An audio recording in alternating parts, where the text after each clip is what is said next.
थंडीच्या दिवसामध्ये भरपूर असं कॅल्शियम आणि मॅग्नेशियमने भरपूर अशी ही आपण हावरीची बर्फी बनवूया। यासाठी मी ते कढई तापवायला ठेवली, त्यामध्ये 1 वाटी हावरी घातली, छान भाजून घेतली, त्यानंतर थंड करण्यासाठी ठेवली। थंड झाली की मिक्सरचं जार घेतलं सुकं एकदम, त्यामध्ये फाईन पावडर काढून घेतलेली आहे। पावडर करून घेतली, तोपर्यंत इकडे बदाम, काजू आणि वेलचीसुद्धा करून घेतली, म्हणजे 10 ते 12 बदामचे काप केले, 10 ते 12 काजू आणि थोडीशी वेलची सोलून घेतली 5 ते 6। त्यानंतर ज्या वाटीने हावरी घेतली त्याच वाटीने 1 वाटी गूळ घेतलं, त्यामध्ये 4 चमचे पाणी घातलं आणि गूळ जो आहे मेल्ट करण्यासाठी ठेवलं। इकडे बटर पेपर घेतलं, त्याला जे आहे तुपाने ग्रीस करून घेतलं। इकडे आपला पाक तयार झालेला आहे। त्यानंतर त्यामध्ये हावरीची फाईन पावडर घातली आणि डिसिकेटेड कोकोनट घातलं पाऊण वाटी, मिक्स केलं छान पद्धतीने।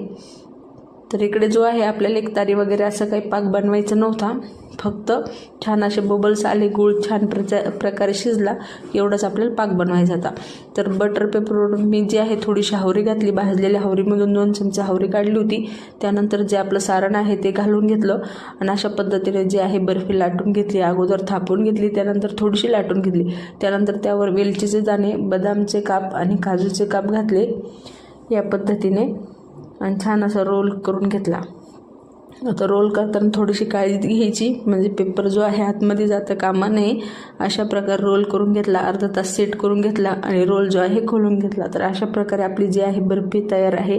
त्यानंतर अशा प्रकारे जे आहेत काप करून घेतले आणि खुसखुशीत खमंग आपली अशी हावरीची बर्फी तयार झालेली आहे। पूर्ण व्हिडिओ जो आहे चॅनलवर अपलोड केलेला आहे, जाऊन पाहू शकता। आवडला असेल तर लाईक, शेअर, सबस्क्राईब